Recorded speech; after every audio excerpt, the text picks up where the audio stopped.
As the grim spectre of Axis occupation drew its veil across Europe at the beginning of the 1940s, huge numbers of people took up arms in resistance. In the Netherlands, some 45,000 citizens and soldiers formed resistance groups. In Greece, at least 66,500 people, and probably quite a few more, joined a myriad of patriotic militia organizations. In France, the numbers may have been as high as 500,000. These are significant forces, but the numbers don't quite tell the whole story. The population of the Netherlands in 1940 was nearly 9 million. In Greece, it was 7.3 million. Even France's 500,000 resistance fighters are only a small fraction of the more than 25 million people within the occupied zone in the north, and even smaller if we include Free French forces and the population of Vichy France to the south. The truth is simple. Resistors, in most areas of occupation, were the minority. Most people either tried to get on with their lives or got by in other ways. And of course they did. It was dangerous to be a resistor. Resisting meant uprooting all that you had known, living a life of constant fear that today would be the day you'd be apprehended. Shuddering at an unexpected knock at the door, sweating while an officer inspects your false papers. Living with the knowledge that it's not just your lives on the line, but those of your family and friends too. Most of us just wouldn't be able to live the life of a resistor, even if we would like to think that we could. Before we get into today's video, we need to make a few things clear. What those resistance groups did, from France to Belarus, from Norway to Crete, was unquestionably brave, and their contribution to the war effort was immense. This video is not about undermining the achievements or reputations of these incredible men and women, nor is it about championing the idea of collaboration. Instead, it's about understanding collaboration, looking at the human side of those who, for one reason or another, opted not to fight against their Axis occupiers, but to cooperate. Thanks for joining us.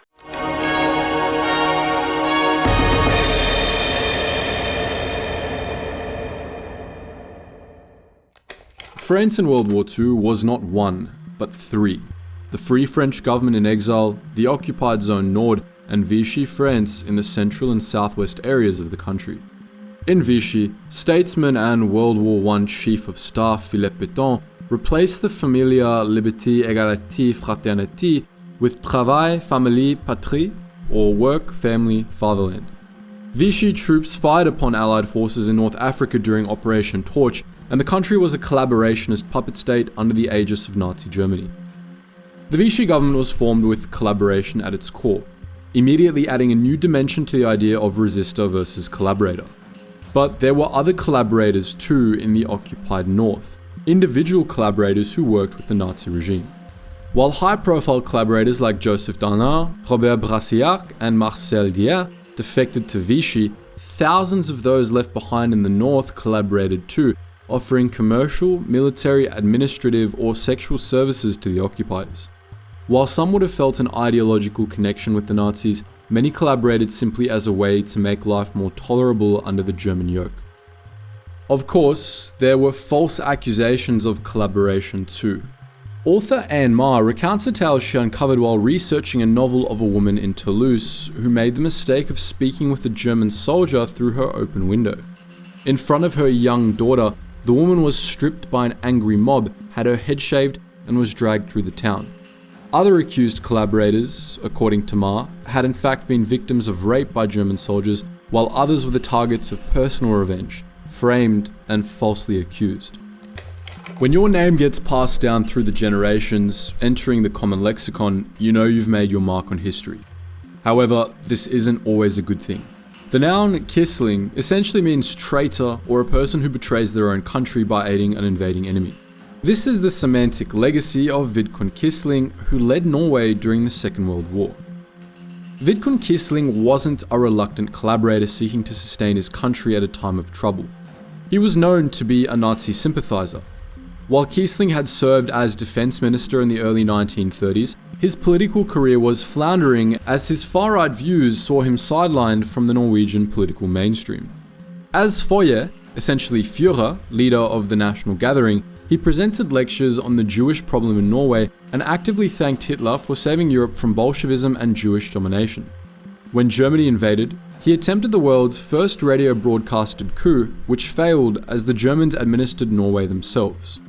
However, by 1942, Quisling had convinced Berlin to allow him to lead his home nation. The German Reichskommissariat maintained control in Norway, and Quisling and his national gathering government were mere servants of the broader Nazi regime.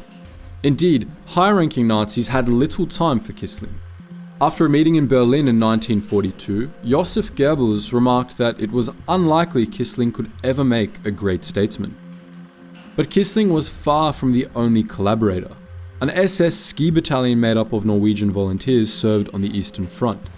Away from the military, celebrated modernist author and Nobel laureate Knut Hamsun welcomed the Nazis as the antidote to England's tyranny over us and all neutrals, later penning an obituary for Hitler, whom he described as a warrior for mankind and a prophet of the gospel of justice for all nations.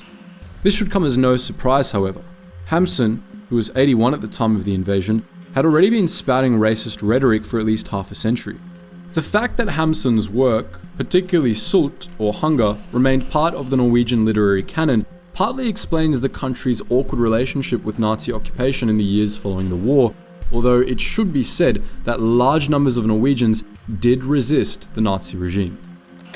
Germany felt something of a kinship with their Dutch neighbours to the northwest. They viewed the Dutch as fellow Aryans, and non-Jewish people in the Netherlands could initially expect to be treated fairly well as part of a velvet glove approach. This would have made collaboration easier in the first few years of occupation, as towing the line would result in a relatively high standard of life compared to that in other occupied nations across the continent. While economic hardship and repression increased following the invasion of the Soviet Union in 1941, they did not come to a head until the Allied invasion of Normandy in 1944. From here on, the gloves were off, and the Dutch people suffered bitterly in the war's final year. After the war, some 300,000 Dutch civilians were accused of collaboration, with 65,000 facing trial. When researching his book, Putgeerteland 7, author and journalist Sitze van der Heer was dismayed to discover that his own father had been among the ranks of Dutch Nazis. As of 2023, the Dutch authorities are opening the archives on those accused of collaboration, and many more Dutch people may find similar horrors within their own family histories. Other collaborators, such as Nelly Fuskool, a known Nazi sympathizer who some believed gave up the location of Anne Frank and her fellow fugitives to the authorities, did not end up on the list, so the actual number is likely to be somewhat higher.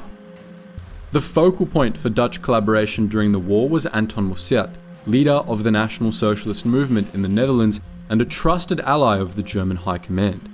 Mussert, who had won hundreds of thousands of votes in the Netherlands elections before the war, oversaw the formation of the Dutch SS volunteer battalions and sought to sabotage resistance movements in the country. The ferocious resistance put up by Greek partisan groups like the EAM, ELAS, EDES, EKKA and others is the stuff of legend. More than 20,000 Axis troops died during the occupation of Greece, many of whom were killed at the hands of these groups and their allied supporters. But history is seldom as simple as it first appears. Anti-Nazi resistance is what makes the headlines, what inspires the poets and filmmakers, but in Greece during World War II, other ideologies caused fear and distrust amongst sections of the population. Ideologies like communism. The Greek Hellenic state, a collaborative puppet state of the Axis during the occupation, had plenty of supporters, most of whom rallied behind its anti-communist rhetoric. With the formation of the security battalions in 1943, Greek partisans were no longer only resisting German, Italian and Bulgarian oppression, they were resisting their fellow Greeks too. At their height, the security battalions numbered up to 22,000 men and won support both from far-right Greeks and from those in the centre who wished to protect what they viewed as the Greek national character from the leftist ELAS partisans. Despite this support, the actions of the collaborationist security battalions made them deeply unpopular with ordinary Greek people. The pogrom against the wounded veterans of 1943 saw 283 disabled veterans of the Greco-Italian conflict murdered. In the hamlet of Atali in Ifia, the security battalions pillaged civilian homes, taking away vital provisions and commercial machinery. While some Greeks may have excused the collaboration of the security battalions and even supported them in their fight against communism, they weren't going to stand for such mindless thuggery. What motivated collaborators to do what they did, to toe the line foisted upon them by occupiers? It's basically impossible to provide a single comprehensive answer to this. The psychology behind collaboration is simply too complex and wide-ranging to be boiled down into such straightforward terms. Opportunism certainly played a part. International conflict brings opportunity for profiteering and illicit trade. This happened in unoccupied nations like the United Kingdom, where individuals made significant financial gains on the black market during periods of rationing. In occupied nations, however, it could be significantly darker. Friedrich Weinreb was of Jewish descent, born in Poland but living in Netherlands at the outbreak of the Second World War. He defrauded many Dutch Jews out of their money, promising to get them onto immigration lists that did not exist. He also worked with the Nazi occupiers, helping them to track down Jews for deportation to concentration camps elsewhere in Europe. Only Weinreb claimed that this was a scam too. According to the man himself, he was defrauding the Nazis in the same way he'd defrauded his fellow Jews.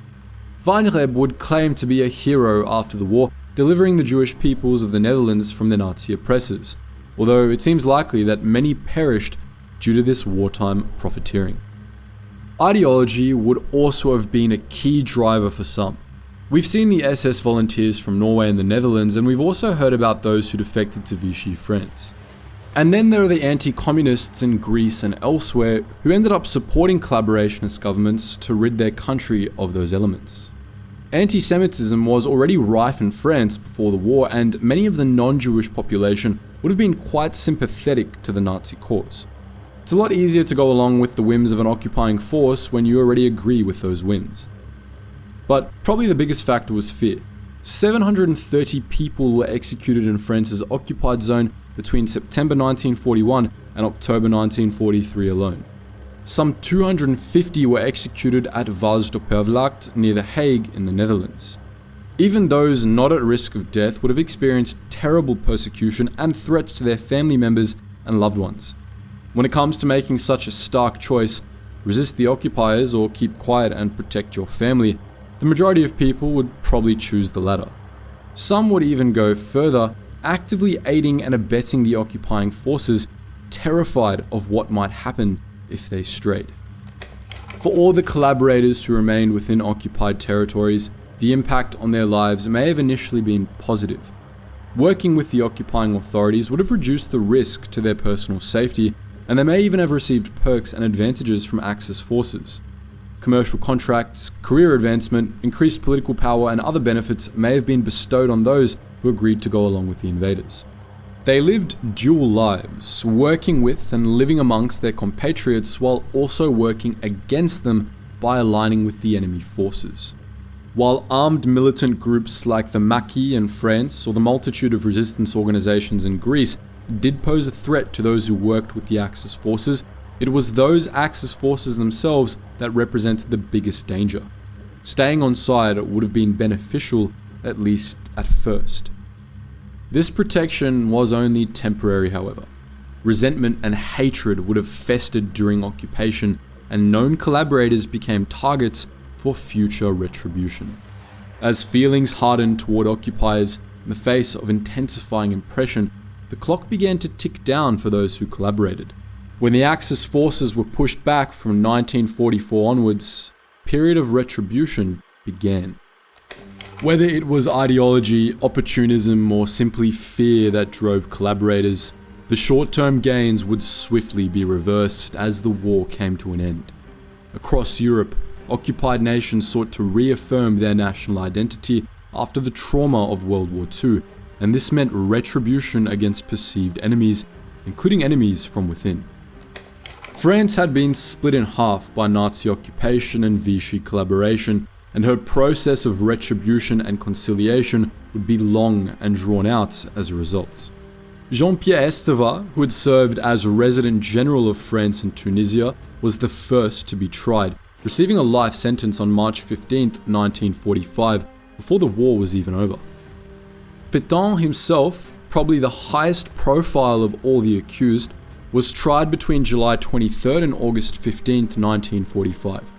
He was sentenced to death, which was then commuted to life imprisonment. For the ailing 89-year-old, this meant 6 years of banishment on Uldeo before his death in 1951 at age 95. Legal proceedings continued into the 1960s, by which time only Pierre Levar, Joseph Darnan, and Fernand Duprénon had been executed. Other sentences ranged from life imprisonment to hard labor. But this was the épuration légale, the legal purge.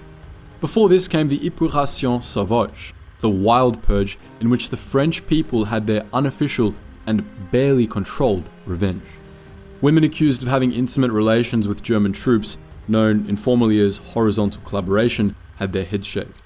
Those considered to be collaborators waited for the inevitable knock at the door, after which they would be beaten and interrogated. Many would be tortured, some executed.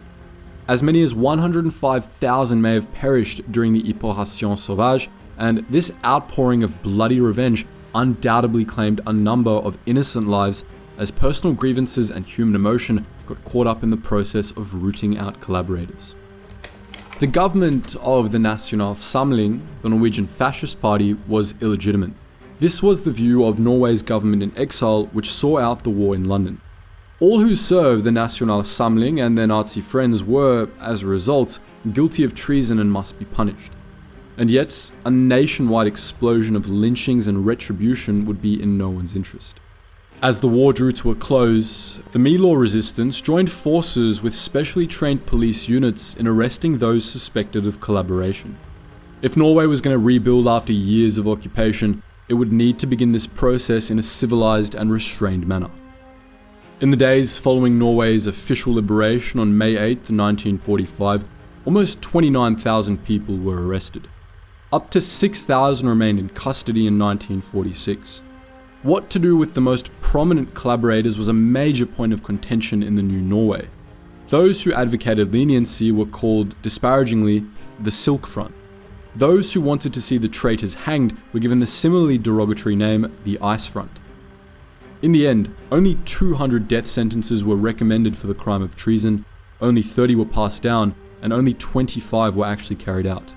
Among the first was Quisling himself, who died before a firing squad in October 1945. As he stared down the barrels of those guns at Akershus fortress, he said, "I'm convicted unfairly, and I die innocent." Some, such as Emil Clemens, took their own lives rather than submit to the will of the court. All of the 24 executed in Norway itself faced the firing squad. Erich Hoffmann, convicted of murdering Allied prisoners of war, was reportedly transferred to a German prison and was hanged in 1946. 15 more people would be executed for other crimes directly linked to the war and the occupation, bringing the total up to 40. The most high-profile Dutch collaborator, Anton Mussert, was sentenced to death after the war and executed in 1946.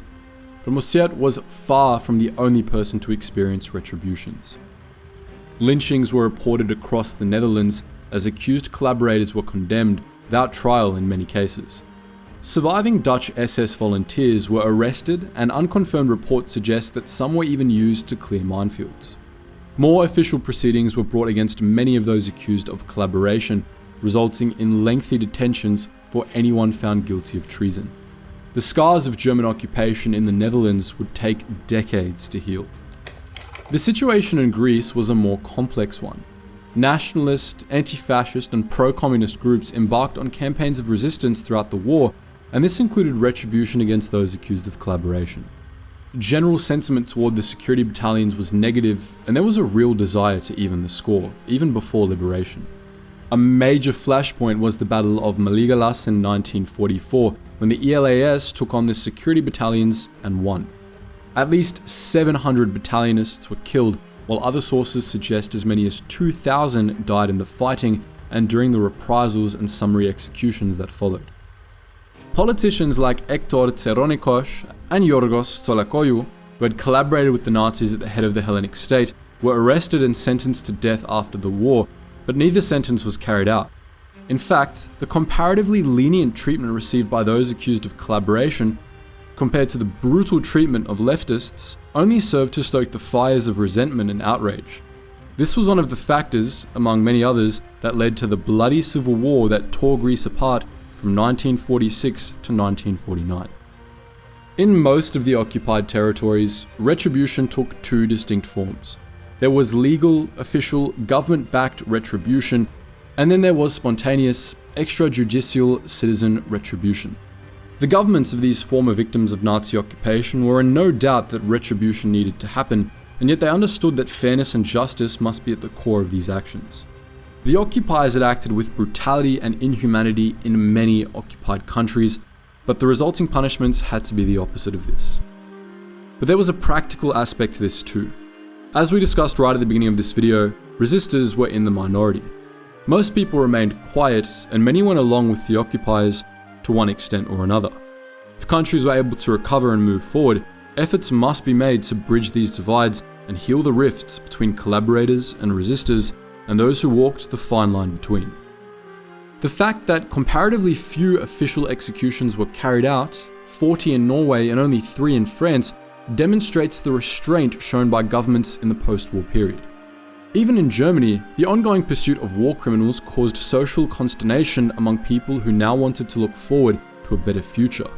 And the governments of occupied nations sought to avoid this unrest by withholding the death penalty in all but the most serious cases. As the years wore on, some sentences were reduced. In France, Charles Nog, the general resident of Morocco, had been sentenced in absentia in 1947, but this sentence was suspended in 1956. Leniency, whether on ethical or more practical grounds, brought its own problems. In Greece in particular, there was a real sense that justice had not been served. While there were certainly other factors at play, the comparatively lenient treatment of Nazi collaborators in Greece after the war contributed at least in part to the civil conflict that would follow. In Norway, it was alleged that businesses that profited from Nazi forced labor programs were never properly investigated by courts, preoccupied with treasonous acts against their own citizens, leading to an uneasy relationship between modern post-war Norway and its occupied collaborative past. The Second World War still looms large over modern society. We've seen its rhetoric invoked with regard to the Russian-Ukraine war, and we've seen the trauma of the Holocaust enter the conversation surrounding the unfolding Israel-Hamas conflict. This means occupation still looms large too, impacting the national narratives of formerly occupied states in the post-war period. While France was 3 during the occupation, the Vichy government to the south is largely written out of the picture, considered a treacherous enemy rather than a constituent of the modern French state. In Norway, the government in Norway declared Quisling's regime illegitimate, and this has been the line ever since. Othering the collaborators has helped nations to heal, even if it doesn't quite tell the whole story. Across the continent, post-war generations eager to uncover stories of resistance and selfless bravery in their own genealogies have instead found the opposite. This has shaken family and even individual identities to their very core and resulted in some very awkward conversations across generational divides. But not all collaborationists should be judged so harshly. For every staunch anti-Semite who collaborated with the Nazis, there are many, many more who worked reluctantly with those occupiers, some motivated by fear, others simply victims of circumstance. The Second World War, perhaps more so than most wars, tends to be viewed through a simple binary lens.